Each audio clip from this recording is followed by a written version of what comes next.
안녕하셨습니까? 네, 행복한 안식일입니다.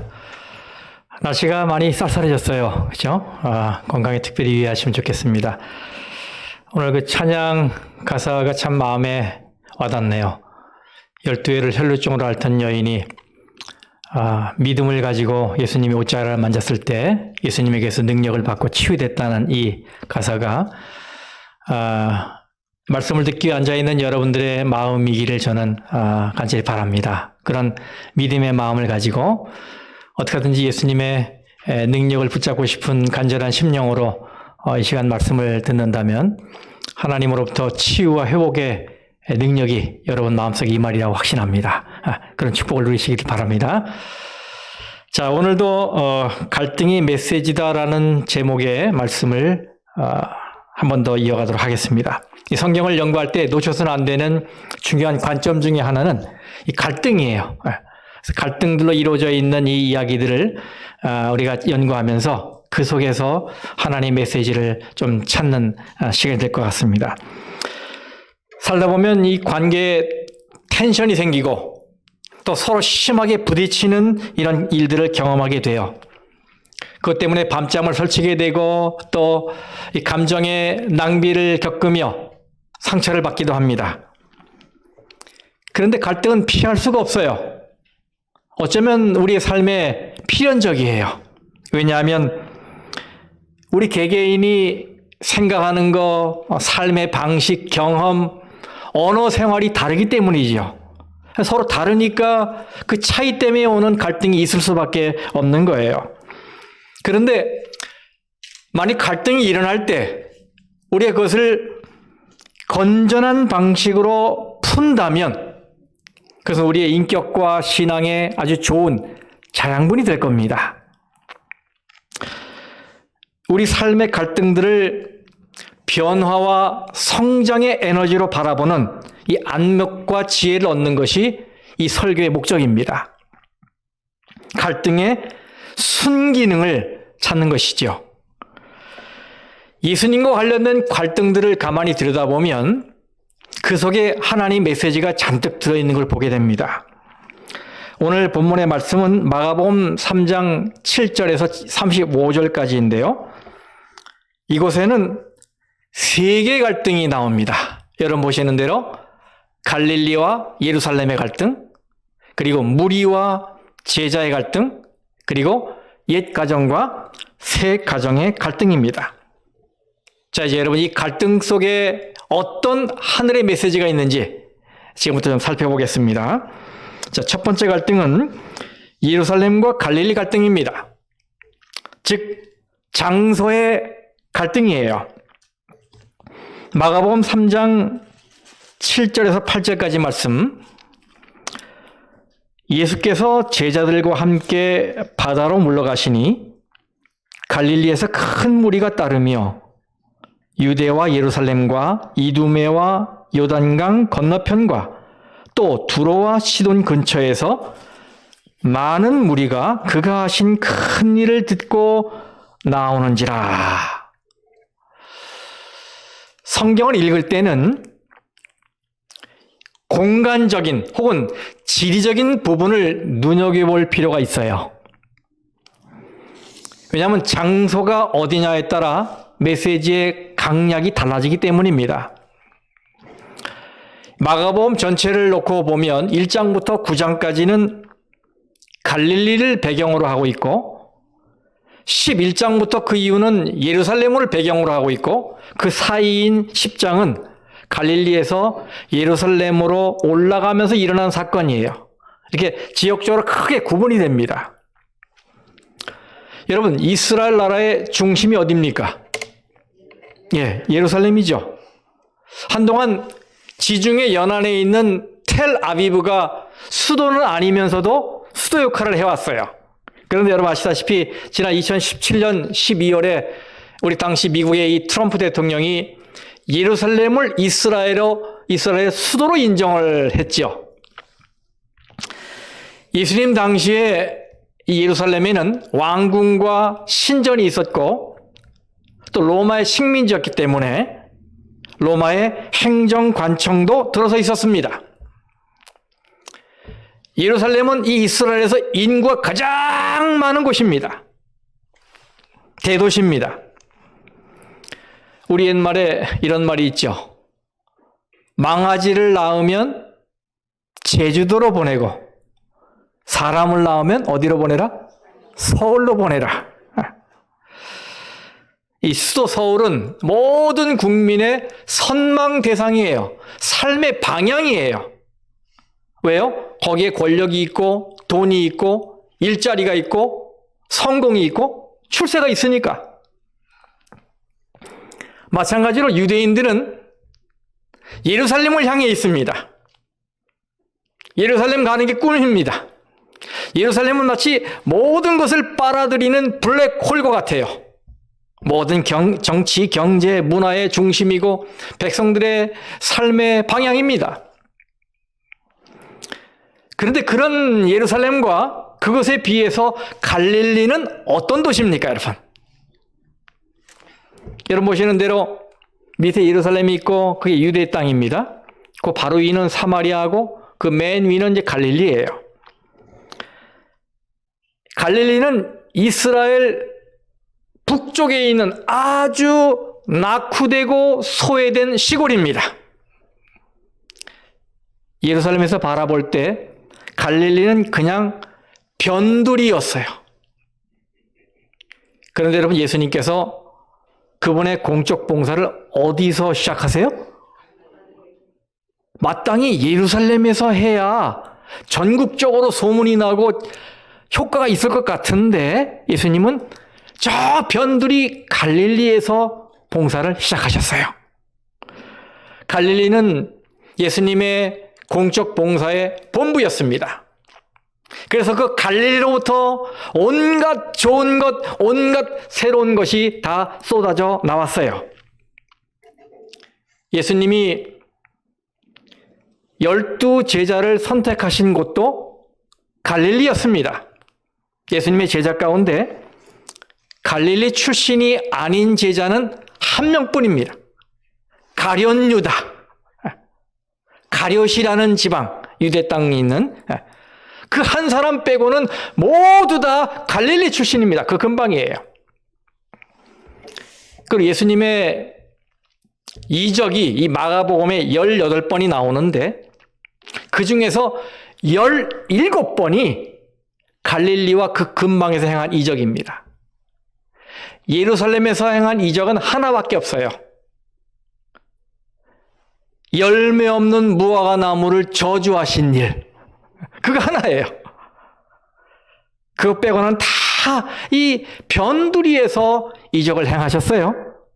이렇게 예수님의 사역의 중심은 예루살렘이 아니라 갈릴리였어요. 그리고 여러분 예수님이 무덤에서 부활하신 이후에 제일 먼저 달려가신 곳이 어디입니까? 마가복음 14장 28절에 보니까 내가 살아난 후에 너희보다 먼저 갈릴리로 가리라. 부활하시자마자 갈릴리로 뛰어가세요. 이렇게 뭐든지 갈릴리 중심입니다. 그런데 이와는 반대로 예루살렘은 온갖 어두운 이미지, 부정적인 이미지로 가득 차 있어요. 여러분 마가복음 3장 22절에 보니까 여러분 보세요. 예루살렘에서 내려온 서기관들은 그가 바알세불이 짚였다 하며 또 귀신의 양을 힘입어 귀신을 쫓아낸다 하니 성경은 그냥 서기관이라고 말하지 않고 예루살렘에서 내려온 서기관이라고 표현했어요. 예루살렘을 어떤 이미지로 암시하는 것입니까? 네, 이 온갖 더러운 모함과 암투와 질투의 근원이라는 뉘앙스를 풍기면서 어두운 도시라는 이미지를 주고 있어요. 그래서 예루살렘이 캐피털, 수도이기 때문에 그곳이 중심이 되어야 하고 그곳으로 관심이 집중되어야 하는데 그렇지 않아요. 여기 7절, 8절 말씀을 다시 읽어보면 그렇지 않습니다. 보세요. 예수께서 제자들과 함께 바다로 물러가시니 갈릴리에서 큰 무리가 따르며 유대와 예루살렘과 이두메와 요단강 건너편과 또 두로와 시돈 근처에서 많은 무리가 그가 하신 큰 일을 듣고 나오는지라. 여러분, 수많은 무리가 갈릴리로 몰려들었습니다.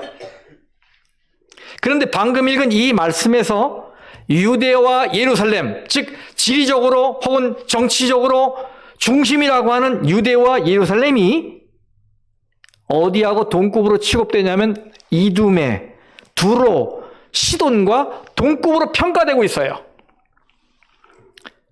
이두메, 두로, 시돈은 이스라엘에서 볼 때 외국입니다. 외국. 사람들이 이스라엘의 중심인 유대와 예루살렘으로 모여들어야 하는데 그게 마땅한데 오히려 갈릴리라고 하는 깡촌, 변두리로 몰렸다는 거예요.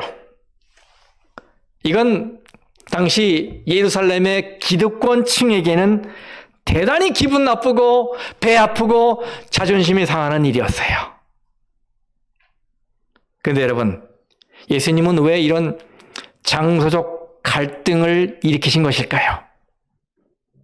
도대체 무슨 메시지를 주시려고 이러신 것일까요? 네, 딱딱하게 굳어지고 교조화된 자리를 떠나 변화와 소통의 자리로 나아가라. 기존의 전통과 가치를 지키는 일에 급급하지 말고 생명과 창조를 위해 일어나 전진하라. 정체되고 머문 것이 아니라 계속 꿈틀거리는 자리로 나아가라. 바로 이겁니다. 새로운 역사는 언제나 변방에서 시작합니다. 이 프론티어, 개척 정신을 가지고 변방으로 향하라는 메시지가 바로 이거예요. 근데 여러분, 보통 사람들 어떻습니까? 대부분 다 중심으로 향하는 삶의 경향성을 가지고 있지요. 여기 미국에서 메인스트림, 주류에 들어가기 위해서 얼마나 애를 씁니까, 사람들이. 우리 자녀들 특별히. 주류에 들어가기 위해서. 그래서 사람들은 조금만 지방으로 밀려도 좌천됐다고 말합니다. 그래서 중심에서 변방으로 밀려나지 않기 위해 애를 쓰고 변방에서 중심으로 이동하기 위해 애를 씁니다. 하지만 성경이 말하고 있는 방향은 중심에서 변방을 향해 있어요. 이게 성경의 방향이에요. 예수님께서 승천하시기 직전에 제자들에게 주신 명령이 있습니다. 사도행전 1장 8절 말씀을 보면 거기 나와 있죠. 우리가 잘 아는 말씀입니다. 오직 성령이 너희에게 임하시면 너희가 권능을 받고 그 다음에 어떻게 해요? 예루살렘과 온 유대와 사마리아와 땅끝까지 이르러 내 증인이 되리라. 여러분 보세요. 방향이 어떻게 돼 있어요? 중심에서 변방으로 뻗어나가고 있습니다. 그렇죠? 네. 중심에서 변방으로 뻗어나가고 있어요. 이것이 하나님의 계획이고 섭리입니다. 그러므로 우리는 반드시 공간적 개념만이 아니라 의식으로라도 변화와 창조가 일어나고 꿈틀거리는 변방으로 향해야 해요. 이 방향성이 바뀌면 우리는 딱딱하게 굳어져 버린 가치관, 전통이라는 껍데기 속에 갇히게 됩니다. 그러면 새로운 것을 받아들이지 않게 돼요. 새로운 것에 둔감하게 돼요.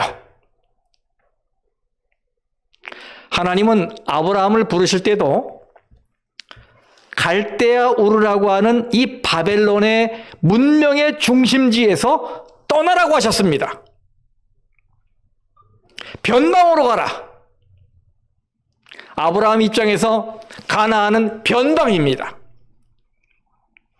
변방으로 가야만 창대해지고 변방으로 가야만 복이 임한다고 하셨어요. 이게 바로 아브라함의 출발입니다.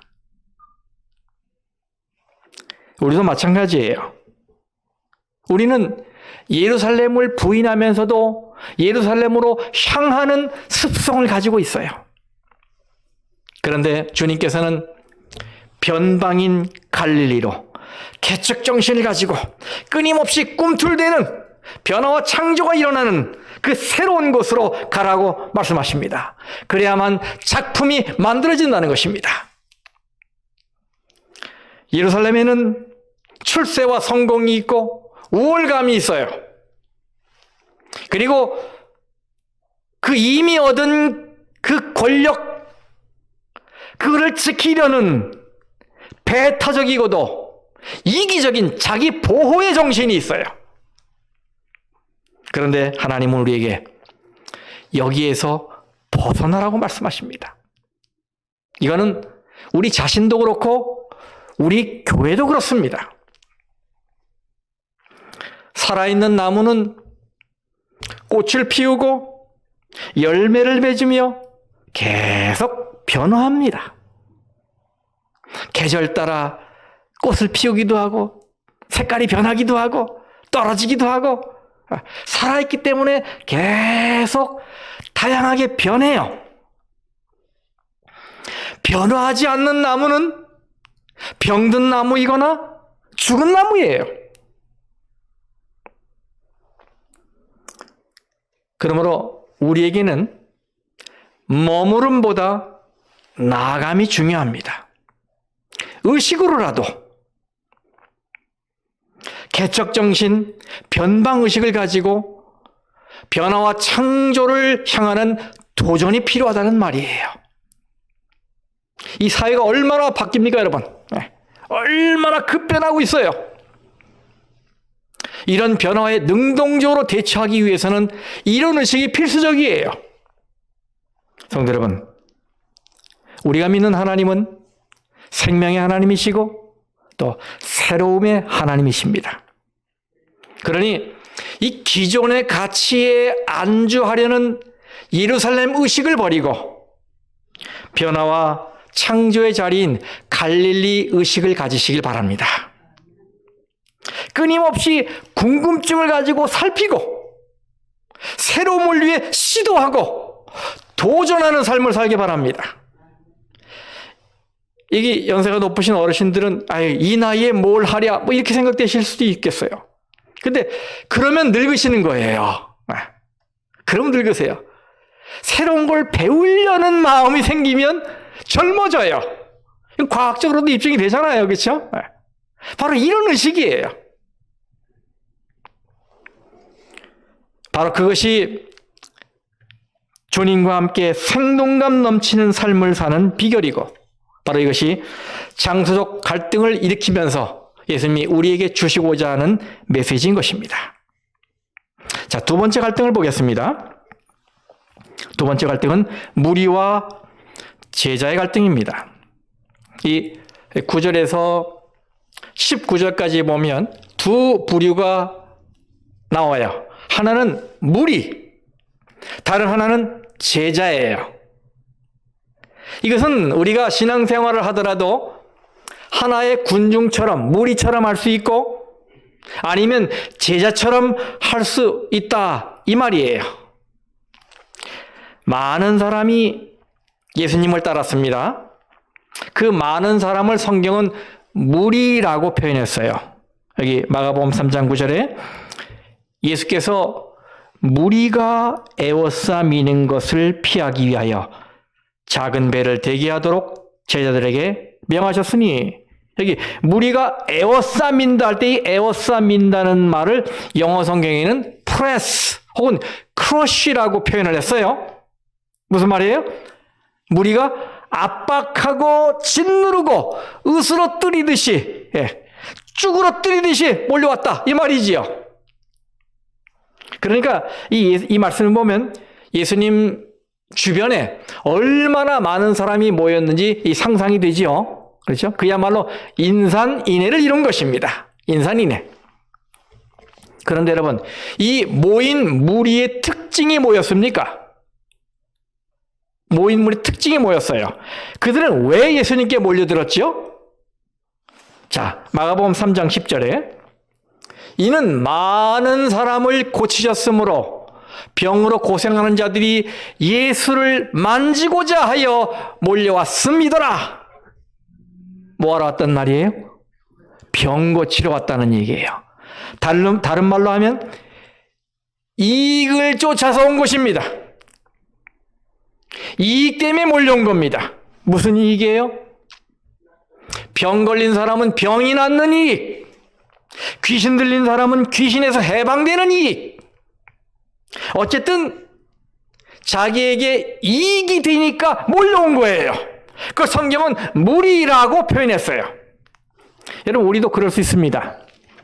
만일 이 신앙의 길이 손해를 보는 길이다, 그래도 여전히 이 자리에 남아있을 사람이 몇 사람이 될까?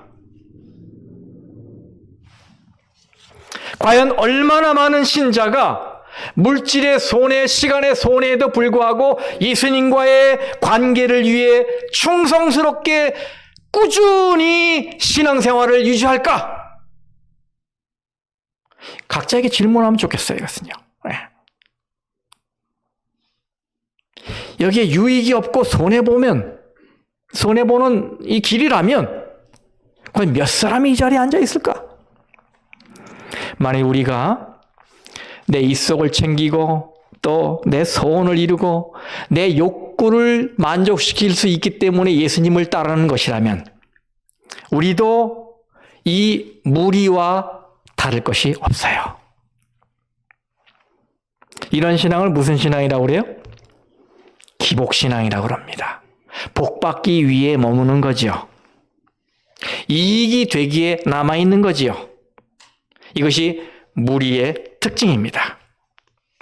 그런데 여러분, 이렇게 기대감을 갖고 모인 무리가 기대가 벗어나자 어떻게 했는지 아세요?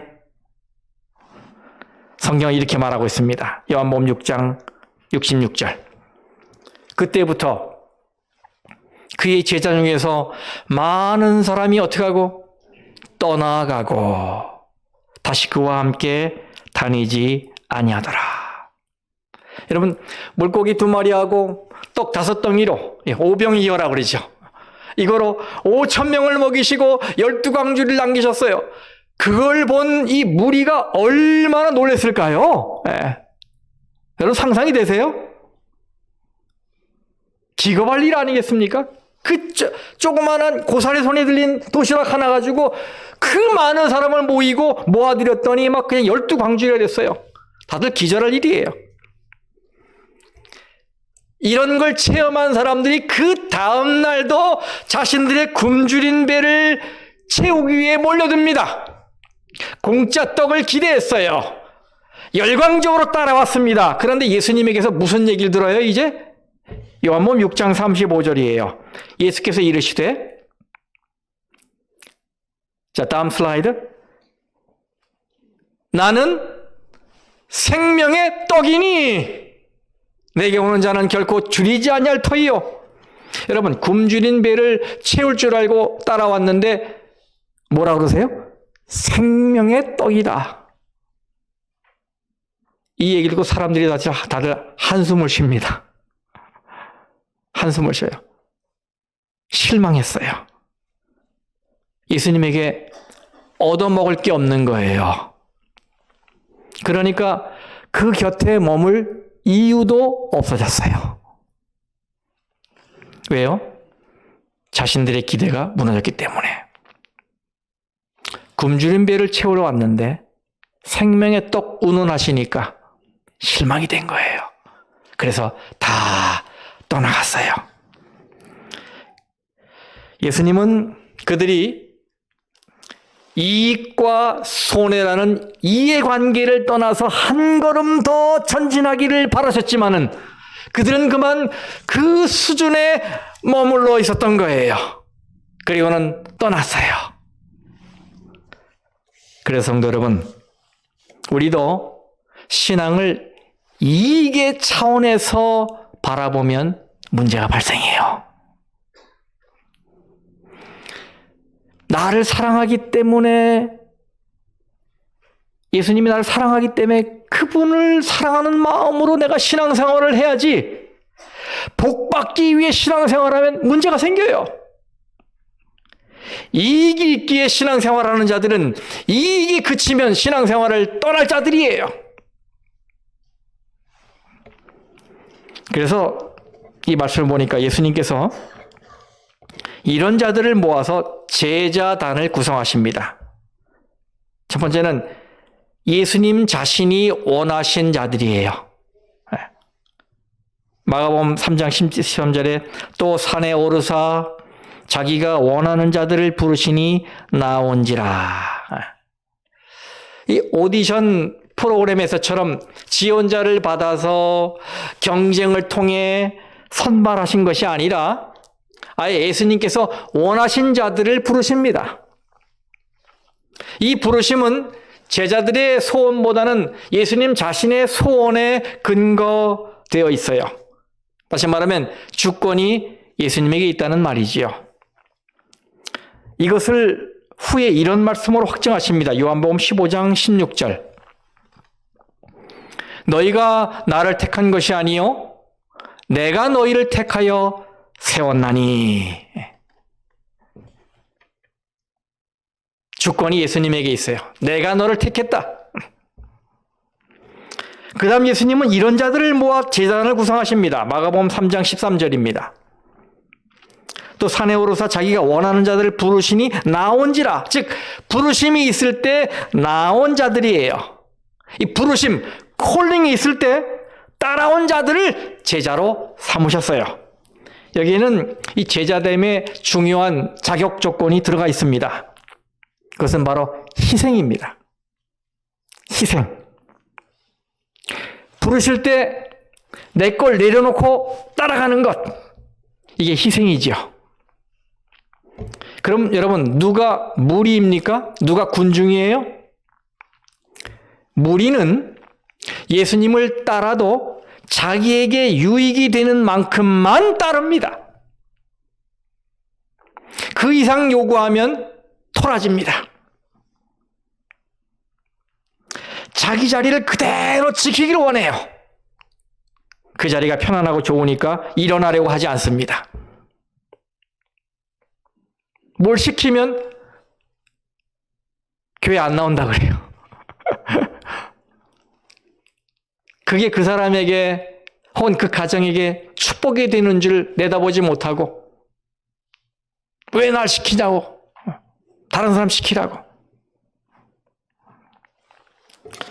그래서 여러분, 누가 제자입니까? 제자는 부르심이 있을 때 말씀대로 하는 자예요. 내가 좋아하지 않는 자리라도 부르시니 앉는 것이고 내가 원하지 않는 길이라도 부르시니 가는 것입니다. 이거를 희생이라고 그럽니다. 희생. 이 교회는 예수님의 희생으로 세워진 조직입니다. 공동체입니다. 희생이 없었다면 오늘 우리가 여기 와 있을 수가 없어요. 그 예수님께서 오늘 우리에게 부르면 따라오라고 희생을 요구하세요. 그렇습니다. 내 것을 내려놓는 희생이 없이는 절대로 예수님의 제자가 될 수 없어요. 그럼 여러분, 오늘날 예수님의 부르심은 무엇입니까? 바로 이 말씀이지요. 예배 시간에 이 설교 말씀은 뭡니까? 예수님의 부르심이에요. 콜링이에요. 이렇게 살아라라고 목사를 통해서 말씀하시는 거죠. 그럴 때 그 말씀을 듣고 순종하는 것, 그것이 부르심을 따르는 거예요.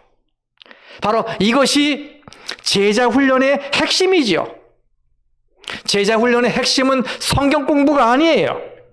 그것이 성경 공부든 설교든 주님이 나를 콜링, 부르실 때 following, 따라가는 것, 이게 바로 제자 훈련의 핵심이에요. 따르지 않으면 제자가 아닙니다. 말씀이 선포됐을 때 말씀대로 움직이는 자가 제자예요. 저는 우리 모든 성도님들이 하나의 무리에 그치지 않고 말씀 가운데서 예수님의 부르심이 있을 때 희생의 마음으로 순종하고 따르는 예수님의 제자가 되기를 간절히 소망합니다. 세 번째는 옛 가족과 새 가족의 갈등입니다. 이 마가복음 3장 20절 21절 말씀입니다. 집에 들어가시니 무리가 다시 모임으로 식사할 겨를도 없는지라 예수의 친족들이 듣고 그를 붙들러 나오니 이는 그가 미쳤다 하밀러라. 이 공동번역에는 예수가 미쳤다는 소문이 돌고 있었기 때문이다라고 번역되어 있어요. 아마도 예수님의 친족들은 예수님께서 집에도 안 돌아오고 밖에 나가 생활하시면서 교제하시는 사람들의 수준을 보니까 이거 큰일 났다 생각됐던 모양이에요. 다들 어떤 사람들이에요? 병자들이고 귀신 들린 자들이고 사회에서 천대받고 소외된 사람들이 그 주변에 모여 있어요. 게다가 예수가 정신이 나가서 이 마귀와 한패가 되었다는 소문도 돌고 있는 겁니다. 그래서 친족들이 속상해서 한 걸음에 예수에게 달려왔어요. 31절 33절 보니까 그때에 예수의 어머니와 동생들이 와서 밖에 서서 사람을 보내어 예수를 부르니 무리가 예수를 둘러앉았다가 여짜오되 보소서 당신의 어머니와 동생들과 누이들이 밖에서 찾나이다. 대답하시되 누가 내 어머니며 동생들이냐 하시고 긴장감이 돌고 있어요. 누가 내 어머니며 내 동생들이냐. 여러분 예수님의 가족들이 이 말씀을 직접 들었다면 굉장히 야속하고 섭섭했을 것 같아요. 다행히 직접 듣지는 않았어요. 사람을 보냈으니까. 이거는 예수를 아는 사람들이 볼 때 이런 부모 형제도 몰라보는 이렇게 하면서 비난을 받을 수도 있는 발언이었어요. 여러분 밖에 어머니와 형제들이 왔습니다. 그러면 뭐라고 그러면 쉬울 일인가요? 그렇습니까? 하고 나가보면 쉬울 일이에요. 그죠? 아무 일 없어요. 나가보면 그냥 끝나요. 근데 여러분 왜 예수님은 갈등을 일으키신 것일까요? 왜 이렇게 말씀하신 것일까요? 메시지를 주기 원하셨던 거예요. 메시지. 자, 34절 35절 둘러앉은 자들을 보시며 이르시되 내 어머니와 내 동생들을 보라. 누구든지 하나님의 뜻대로 행하는 자가 내 형제요 자매요 어머니니라. 이것은 예수님께서 육신의 가족을 부인하신 것이 아닙니다. 우리는 예수님이 십자가에서 개인적으로 어머니를 특별하게 생각하고 있다는 것을 보여주셨지요. 그렇죠? 요한에게. 우리 잘 알고 있어요. 그리고 부모에 대한 자녀들의 의무를 십계명에 넣어주신 분, 그리고 그 가르침을 이 땅에서 펼치신 분이 바로 그 예수님이에요. 그러므로 우리는 예수님의 방금 한 말씀을 오해해서는 안 됩니다. 예수께서 이 말씀을 하신 근본 의도가 있어요. 그것은 이 기회를 통해서 혈연으로 맺어진 이 육신적 가족관을 뛰어넘어서 하나님 안에서 신앙으로 맺어진 새로운 영적 가족관을 선포하길 원하셨던 거예요. 그래서 가족들이 예수님을 혈연의 끈으로 묶으려 할 때 예수님은 하늘의 이 영적 관계성으로 대답하신 거예요. 사도 바울도 에베소서 3장 15절 16절에서 이렇게 말합니다. 이 말씀을 흠정역 성경, 킹 제임스 성경으로 읽어드릴게요. 곧 하늘과 땅에 있는 온 가족에게 이름을 주신 분께 무릎을 꿇고 비노니. The whole family in heaven and earth. 하늘과 땅에 있는 온 가족. 여러분 우리는 한 하나님을 아버지로 모시고 사는 하늘 가족의 일원이에요. 바로 이런 말씀들 때문에 그런 것입니다. 이 개념이 그리스도인과 하늘 아버지를 연결시켜주고 우리 그리스도인들끼리를 또 연결시켜주는 것입니다. 그래서 신앙의 모체인 이 교회는 하나의 패밀리, 하나의 가족인 거예요. 우리가 이런 가족 신앙으로 접근한다면 우리 사이에 있게 될 문제가 아무리 크더라도 그건 어려운 문제가 아닌 게 될 거예요. 여러분, 이 보통 사람들은 어려운 일이 생기면 어떻게 합니까? 흩어집니다.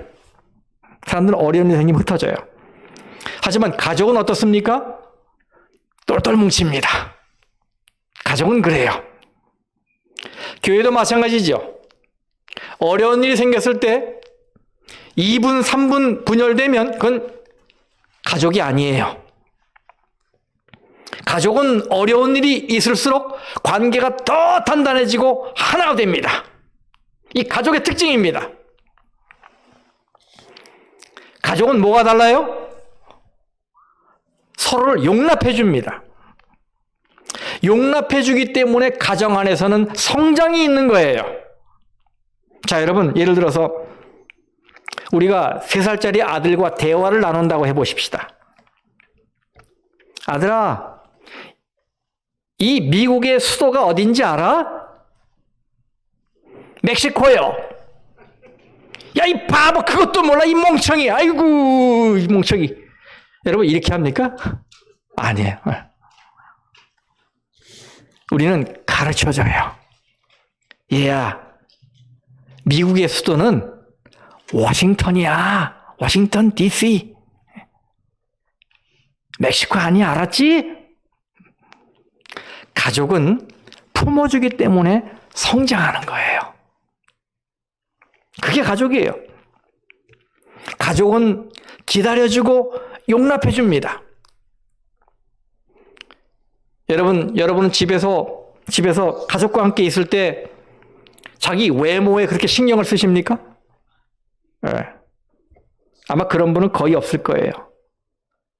집에서는 속옷을 입고 다녀도 마음이 편하고 방귀를 껴도 뭐 별로 창피한 거 모르고 코도 골고 그래서 용납이 되는 곳, 그곳이 가정이고 그래서 가족입니다. 그렇죠?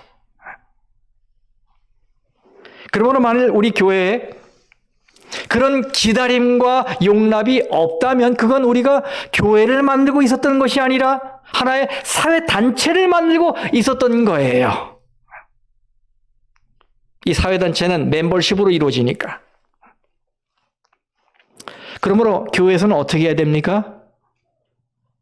네, 실수를 용납하고 덮어줄 줄 알아야 해요. 성장을 위해서 말입니다. 초신자가 왔는데 내 마음에 안 드는 옷을 입었든지 언행을 하든지 신앙의 모습이 좀 부족해 보여요. 그럼 어떻게 해줘야 되겠어요?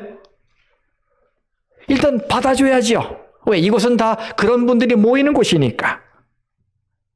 그리고 기도하면서 정말 절제된 언어로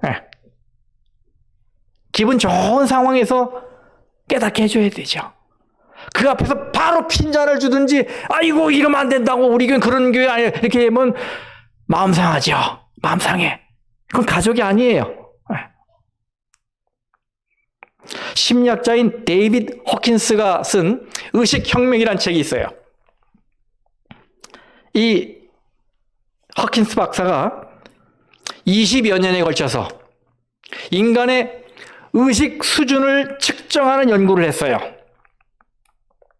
사람들이 어떤 문제가 있을 때 그 문제를 대하는 태도, 감정에 따라서 에너지가 발산되는 것을 알게 됐고 그 에너지의 세기, 강하고 약하고의 세기를 분석해서 이 의식 수준을 수치화했습니다. 여러분 보세요. 이 도표에서 이 아래쪽은 킬링 에너지입니다. 사람을 죽이는 에너지예요.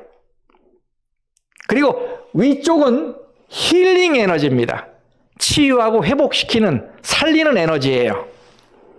근데 여러분, 이 죽이는 에너지 중에서 가장 낮은 의식, 그게 뭔지 아세요? 에너지 수준이 20인 수치심입니다. 수치심. 그래서 여러분, 수치심을 느끼게 하면 미쳐버리는 거예요. 주의하셔야 돼요. 그래서 여러분, 마귀는 그래서 우리를 정죄해요. 왜? 수치심을 느끼게 하려고. 죽고 싶은 심정을 갖게 하는 것입니다. 그러니까 죽이는 에너지예요. 그 다음 단계는 guilt, 무의식이에요. 그 다음 단계는 apathy, 무기력이에요. 그 다음에는 슬픔, 그 다음 두려움, 욕망, 분노, 자존심. 이것들은 전부 우리 자신뿐만 아니라 주변 사람들까지도 죽이는 킬링 에너지를 발산하는 것들이에요. 그런데 그 위에, 여러분, 그 위에 에너지 수준이 200, 용기가 있어요. 용기. 여기부터는 치유 에너지가 발생됩니다. 여러분, 누군가 용기를 주잖아요? 그러면 그 사람을 살리는 거야, 그게. 우리가 생각하는 그 이상으로 이 과학자들이 만든 수치에 보면 굉장히 높은 힐링 에너지가 나오는 것이죠. 그래서 치유가 시작이 돼요, 그때부터. 그리고 조금 더 올라가면 에너지 수준이 350인 포용이 있어요. acceptance, 포용이 있어요. 그 다음에 그 위 에너지 수준이 사랑이에요, 사랑. 치유하고 힘을 주는, 살리는 에너지가 나오는 것입니다. 이런 걸 보면 우리가 사람들, 옆에 있는 사람들에게 어떤 에너지를 줘야 되나 나오죠, 그죠? 어떻게 이야기하고 어떻게 표정을 짓고 어떻게 대하면 사람이 살릴 수도 있고 죽일 수 있다 알게 되잖아요, 그죠? 그런데 여러분, 이 치유 에너지가 나오는 용기를 주고 포용하고 사랑하는 건 누가 주는 것입니까? 누가 주는 거예요? 가족이 주는 거죠, 가족이. 언제나 내 편, 누구예요? 내 가족이야. 다른 사람들은 다 날 비난해도 언제나 내 편, 가족이죠. 나는 네가 어떤 모습이라도 널 사랑한단다. 부모가 늘 그러시잖아요. 내가 넘어지고 실수해도 난 널 품을 수가 있어. 세상이 다 널 버려도 나는 널 버리지 않는다. 여러분, 이게 가족이 아닙니까? 그죠? 이런 가족 개념으로 이 신앙 공동체를 생각할 때 바로 우리가 치유되고 살게 되는 거예요. 그렇지 않겠습니까? 네. 하나님은 우리에게 당신을 아버지라고 부르라고 하셨어요. 아버지라고. 하늘에 계신 우리 아버지. 엄청난 메시지죠, 이건요. 온 우주를 창조하신 그 높으신 거룩하신 영원하신 전능하신 하나님을 이 땅에 있는 티끌만투도 못한 우리가 아버지라고 부르게 되는 이 특권, 놀라운 메시지죠. 하나님이 우리를 뭐 삼으신 거예요? 가족 삼으신 거예요. 가족 삼으신 거예요. 아버지라고 부르라고 했으니까. 저는 우리 교회가 이 치유와 힘을 주는, 생명을 나눠주는 따뜻한 가족 공동체가 되기를 간절히 바랍니다. 오늘 말씀을 요약해 보겠습니다. 예수님은 예루살렘과 갈릴리라는 장소의 갈등을 통해서 묵은 자리에서 안주하지 말고 변화와 창조의 자리로 나아가라고 메시지를 주고 계십니다. 예수님은 무리와 제자의 갈등을 통해서 무리 혹은 군중의 수준에서 벗어나서 희생하고 순종하는 제자가 되라는 메시지를 주고 계십니다. 세 번째, 예수님은 옛 가족과 새 가족의 갈등을 통해서 서로를 용납하고 포용하는 새 가족 관계, 하나님의 가족 속으로 들어가라는 메시지를 주고 계셔요. 그런 의미에서 갈등은 메시지입니다. 여러분의 삶에 여러분의 관계들의 갈등이 있습니까? 그건 우리가 서로 다르기 때문에 피할 수 없는 거예요. 그러면 그 갈등들 속에서 마음이 상하고 관계가 깨져야 할까요?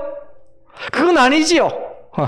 우리 그리스도인들은 거기서 하나님의 음성을 들어야 합니다. 거기서 변화와 생명을 주는 하늘의 메시지를 발견해야 해요.